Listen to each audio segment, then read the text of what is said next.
নমস্কার,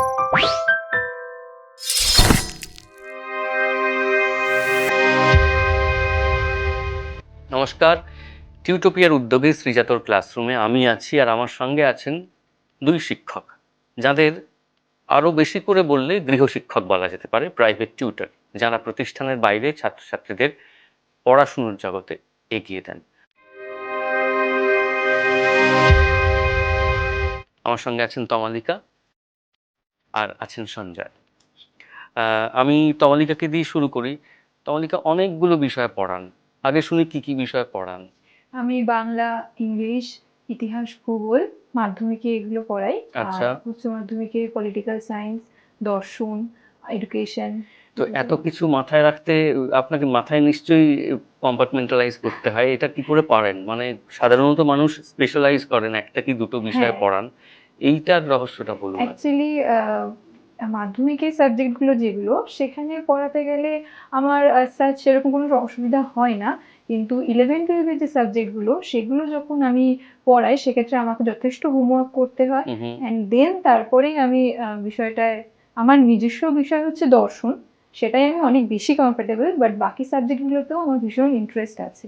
বেশ। তো সেগুলো নিয়ে তো আপনি কবে থেকে স্থির করলেন যে পড়ানোকেই পেশা করবেন?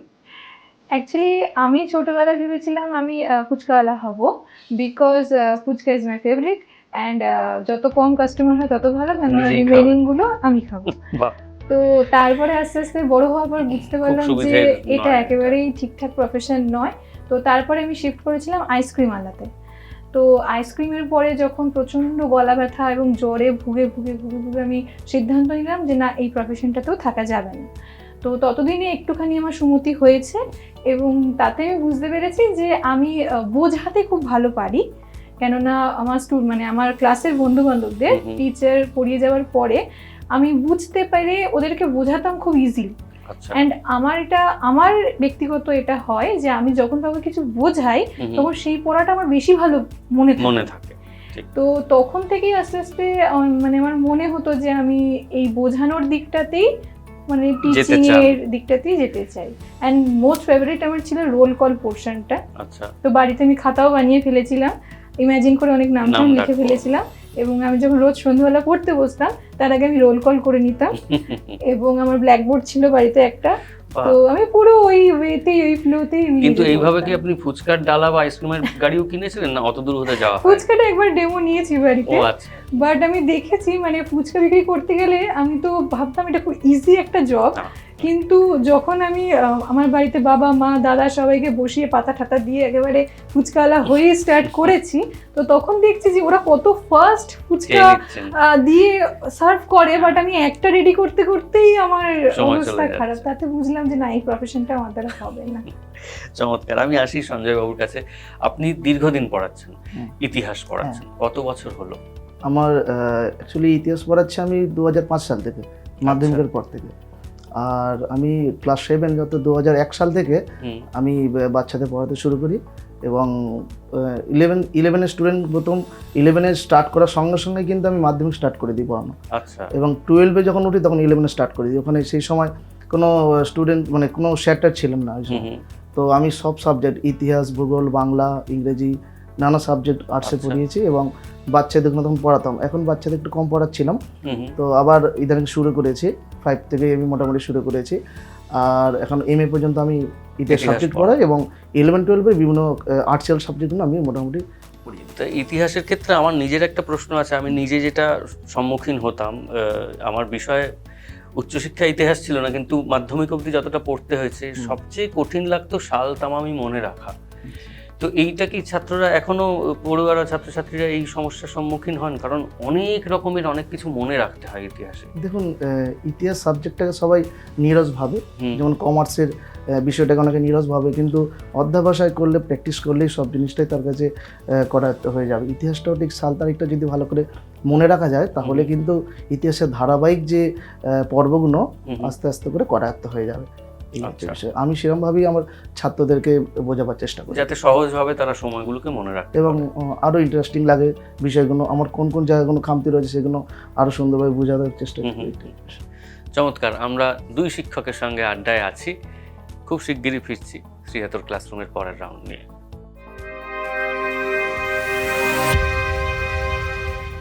আমরা ফিরে এলাম আমাদের আড্ডার পরের রাউন্ডে। আচ্ছা, আমরা আমাদের শিক্ষকদের জীবনে এবং ছাত্রছাত্রীদের জীবনে শিক্ষক দিবস 5 সেপ্টেম্বর একটা বিশেষ দিন। ছাত্রছাত্রীরাও যেমন অপেক্ষা করে থাকে একদম, যে একদম। কিভাবে ক্লাসরুম সাজাবো, ম্যামদের, দিদিদের, স্যারেদের ইমপ্রেস করব, শিক্ষকরাও অপেক্ষা করে থাকেন তাদের ছাত্রছাত্রীদের আদর, উৎসাহ, শ্রদ্ধা পাওয়ার জন্য। আপনার ছোটবেলায় আপনি যখন ছাত্রী, তখন স্কুলের শিক্ষক দিবসের একটা মজার ঘটনা আছে, সেটা কি? ভীষণ, ওটা হচ্ছে কি আমি একদম ওই দিনটার জন্যই ওয়েট করতাম হুম। কি আমি কোন টিচারের রোল পাবো, অ্যান্ড আমি মিমিক্রি করতে খুব ভালোবাসি। ও, তো আমি HM যে ছিলেন আমাদের, হুম, তো তার রোল আমাকে দেওয়া হয়েছিল, অ্যান্ড আমার ঘাড়ে দুটো মাথা ছিল না যে আমি তার মিমিক্রি মিমিক্রি করি। করবেন। কিন্তু যাই হোক, ছোট ছিলাম, অনেক ইম্যাচিউর ছিলাম, তো একটা ক্লাসরুমে গিয়ে আমি ওখানে একটুখানি চেষ্টা করি আর কি। হুম, কিন্তু দুর্ভাগ্যবশত সেই ক্লাসেই ম্যাম আর কি ও, লুকিয়ে লাস্ট বেঞ্চে বসেছিলেন। বোঝো।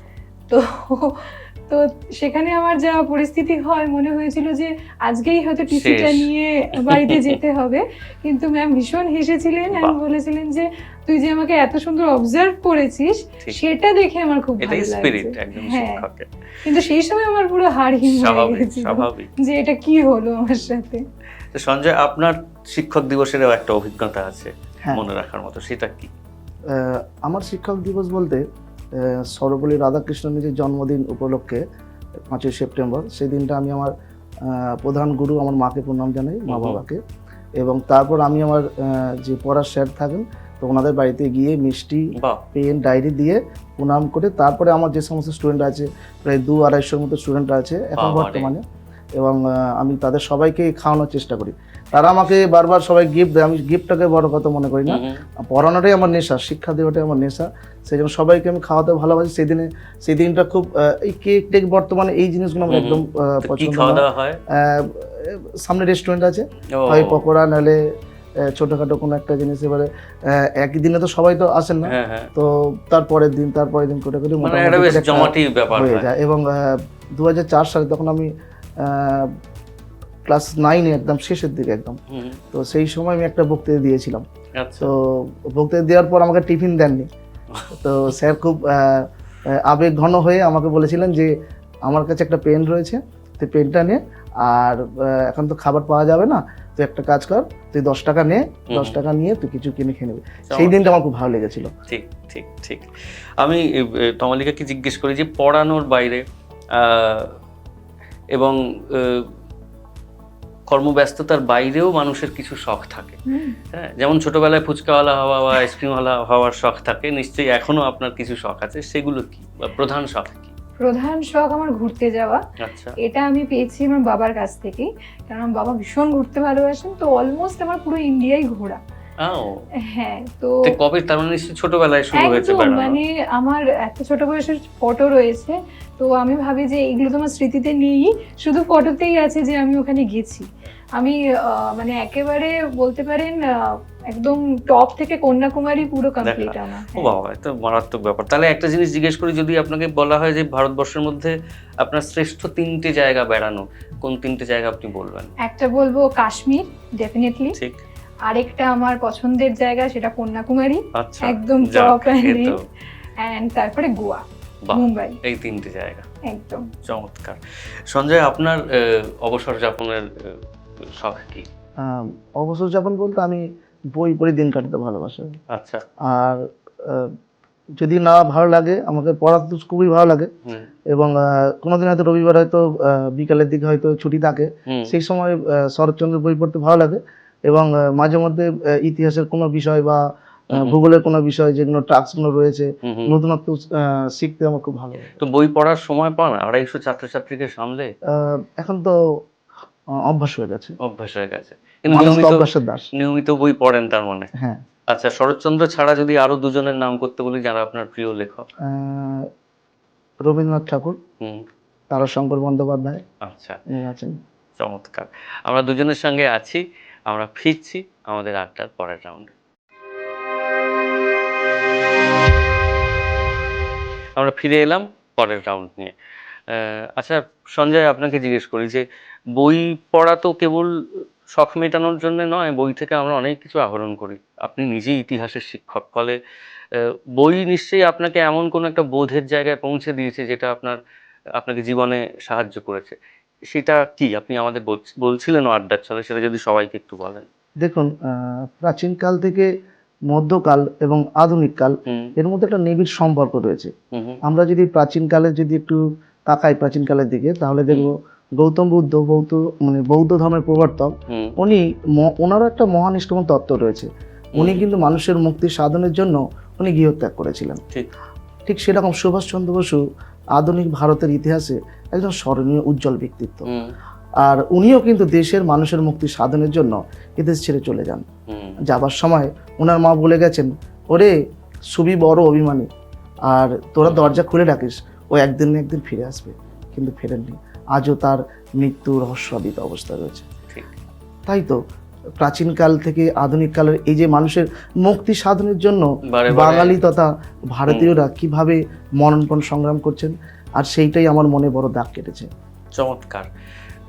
একেবারে অন্যরকম একটা অভিজ্ঞতা আপনার কাছে জিজ্ঞেস করব যে কাজিরাঙা, আপনি, হাতির পিঠ এবং সুদীপ্তা, এই শব্দগুলো আমার কাছে এসছে, তো এটা জুড়ে দিলে কি হবে? এটা জুড়ে দিলে হবে চরম এম্বারেসিং আমার জন্য। ব্যাপারটা হয়েছিল যে আমি অনার্স পড়ি তখন, 3rd ইয়ার। তো আমরা ফ্যামিলি ট্রিপে গেছিলাম কাজিরাঙাতে। তো সেখানে যাওয়ার পরে আমার এক স্টুডেন্টের সাথে দেখা হয়, সুদীপ্তা। তো কাজিরাঙায় যখন গেছি, সে এসে পেছন থেকে এসেছে, দিদি তুমি এখানে? আমিও হ্যাঁ হ্যাঁ তুই এখানে। তো এবারে হাতির পিঠে উঠে জঙ্গল সাফারি হবে। তো ঠিক আছে, এবার ও হঠাৎ করে বললো, দিদি আমি তোমার সাথে উঠবো। আচ্ছা। তো আমি এমনি আত্মারাম খাঁচা হয়ে রয়েছে ভয়ে, আমার হাতির পিঠে উঠতে হবে। সে একটা সিঁড়ি দিয়ে উঠে তারপরে হাতির পিঠে ওঠা, মানে সে এলাহি ব্যাপার একটা। তো তারপরে আমার মনে মনে একটু ইচ্ছা ছিল না, সে এখন দেখতে পেলে ভিডিওটা বুঝতে পারবে যে ম্যাম এই মানে দিদি এইসব ভেবেছে। তো আমার একটু ইচ্ছা ছিল না, কারণ আমি জানি যে আমি কি করতে চলেছি এরপর। কিন্তু সে খুব বায়না করেছে আমার সাথেই উঠবে। হ্যাঁ, তো তার বাবা মাও বললো যে হ্যাঁ হ্যাঁ আপনার সাথেই উঠুক, ঠিক আছে। তো ও আগে বসেছে, আমি পেছনে বসেছি, অ্যান্ড তারপরে শুরু হয়েছে হাতি যাত্রা। অ্যান্ড ট্রাস্ট মি, যে ডিডিএলজেতে কাজল শাহরুখকে এইভাবে ধরেনি, আমি যেভাবে ওকে ধরে বসেছিলাম, এবং চিৎকার তার সাথে সাথে, এবং ও হেসে হেসে বলে যাচ্ছে, দিদি তুমি এত ভয় পাও? ও ভয় পাচ্ছে না, ও জাস্ট এনজয় করছে। অ্যান্ড আমি একে তো লজ্জায় মরে যাচ্ছি যে পুরো আমার রাগী ইমেজটা পুরো ধূলিসাৎ হয়ে গেল। তার সাথে সাথে কিচ্ছু দেখিনি, আমি চোখ বন্ধ করে চিৎকার করে গেছি। অ্যান্ড সিনেমা সিরিয়ালে দেখলে কত ভালো মনে হয়, হাতি সুর তুলেছে, ডাকছে, বাট এগুলো সামনে থেকে এক্সপিরিয়েন্স করলে সেটা অন্যরকম। মানে সুর যেই তুলেছে, আমি ভাবলাম এবার আমাকেই পেঁচিয়ে ফেলবে। যখন ফিরছি সাফারি করে, তখন আমি একটু একটু চোখটা খুলেছি যে এবার কি একটু দেখবো। তো তখন আমি দেখলাম অলরেডি আমার জার্নি শেষ। মানে তখন আমাকে নামিয়ে দিচ্ছে, অ্যান্ড ও বলে, এ বাবা দিদি তুমি এত ভয় পাও। আমরা দারুণ হাসি ঠাট্টা আড্ডার মধ্যে রয়েছি, ফিরছি শেষ রাউন্ড নিয়ে। আমরা ফিরে এলাম শেষ রাউন্ডে, আর এই রাউন্ডে আমরা শুনবো ছাত্রছাত্রীদের দুষ্টুমির কথা। আমি দুজনের কাছেই শুনছিলাম, দারুণ সব দুষ্টুমির গল্প আছে। যদি ছোট্ট করে সঞ্জয়বাবু আগে বলেন। আমার একটা ছাত্র ছিল, তার নাম সুখেন। সে আমার কাকার মেয়েকে একটা চিঠি লিখেছিল, কোনো ক্রমে আমি জানতে পারি। মানে চিঠিটা নিশ্চয়ই ভালোবাসার চিঠি। ভালোবাসার চিঠি। চিঠির মধ্যে তো বানানগুলো তো মানে গুরুচণ্ডালী দোষে ভরা। তো সেই জন্য সে পরের দিন এসে বুঝতে পারে যে কাকা কোনো কারণে, অর্থাৎ আমি কোনো কারণে জানতে পারি। সে ভয়ে বাইরে এক দৌড় ছুটে গাছে উঠে পড়ে। তো গাছে উঠে পড়লো বলতে আমি তাড়া করেছি তাকে। তারপর কাকা কাকিমা এসে, পাশেই বাড়ি সব আমাদের একান্নবর্তী পরিবার, এসে দেখে গাছে উঠে, কী রে কী হয়েছে, না কাকা মারবে। তারপর কাকা কাকিমা বাড়ির সবাই এসে এত হাসছে, পরে ব্যাপারটা জানার পর মানে সে তো লজ্জা খুবই পেয়েছে, এবং তার সঙ্গে সঙ্গে একটা হাসির খোরাক জুটে যায়। সেই প্রেম কি হয়েছিল না হয়নি? না, তার এখন দুজনেই প্রতিষ্ঠিত। আচ্ছা আচ্ছা। আর আপনার ক্ষেত্রে এরকম একটা গল্প আছে কোনো একজন ছাত্রীকে নিয়ে, সেটা কি রকম? আমি যখন আর কি ঘরে পড়াই, তো ওরা যখন মাসে মাইনাটা দেয়, তখন আমার একটু অস্বস্তি হয়। বাট ওই আগে আমি বলি খামের মধ্যে করে দে, বা এখন তো জিপের সময় তো অনেকে অনলাইন পে করে দেয়। তো রিসেন্ট এরকমই একটা হয়েছে যে আমি কিউআর কোডটা আমার ফোনে দিয়ে আমি জাস্ট নিচে গেছি কফি আনতে। তো ওখানে আমার এক স্টুডেন্ট আর কি, আমি নাম নিচ্ছি না, হুম, হুম, হুম। তো সে কি করেছে, আমার ফোনটা সরিয়ে দিয়ে নিজের ফোনের কিউআর কোডটা রেখে তো দিয়েছে। সাংঘাতিক। হ্যাঁ, এবারে 6-7 জন ওখানে পেমেন্ট করে দিয়েছে। তো আমি ফিরে এসে যা করি, খাতায় সাইন টাইন করিয়ে নিয়েছি। অ্যান্ড ওরা চলে যাওয়ার পরে আমি যখন চেক করছি আমার টাকা bank account, ঢোকেনি। টাকা ঢোকেনি। আমি ভাবছি এটা কি করে হলো, 6-7 জন মিলে এরকম। তো আমি ভাবছি ঢুকবে হয়তো, হুম, দেরি হুম। হবে, 1 দিন 2 দিন 3 দিন হয়ে যাচ্ছে, আর আমিও বলতে পারছি না ঠিক, আর এটা হ্যাঁ, আমার অস্বস্তি অস্বস্তি কাজ হচ্ছে, করছে। তো 1 সপ্তাহ পরে সেই মেয়েটি আমাকে বলছে যে দিদি তোমার একটা কথা বলার ছিল। আমি বলছি হ্যাঁ বল। তো বলছে যে আমি না তোমার ফোনের কিউআর কোডটা সরিয়ে আমি আমার ফোনটা নিয়ে বলছো। গিয়েছিলাম, দিয়ে আমি 6-7 জনের আমার কাছে এসেছে। আমি বলছি এরকম কেন করেছিস? দিয়ে বলছে সত্যি কথা বলবো, বাড়িতে বলবে না তো? আমি বলছি না না বলবো না, বল। তো বলছে যে আমার না কিছু কসমেটিক্স কেনার ছিল, বলছো, কি বাট কাণ্ড। আমার হাত খরচা শেষ হয়ে গেছিল, তো আমি এখন হাত খরচা পেয়ে গেছি, তাই আমি তোমাকে এখন রিটার্ন বলবো। করে দিচ্ছি, আমার ওগুলো কেনা হয়ে গেছে, প্লিজ তুমি বাড়িতে কিছু বলো না, তুমি হাসবো না কি বলবো। ঠিক। আমি বলছি, আচ্ছা আচ্ছা ঠিক আছে। শেষ অব্দি সততাটা তো দেখিয়েছে, দেখিয়েছে। এটা অনেক বড় ব্যাপার। আপনাদের দুজনকে অসংখ্য ধন্যবাদ আমাদের এই আড্ডায় আসার জন্য। আমাদের তরফ থেকে একটা ছোট্ট উপহার আছে। এটা ছোট না, এটা অনেক বড় উপহার। Thank you.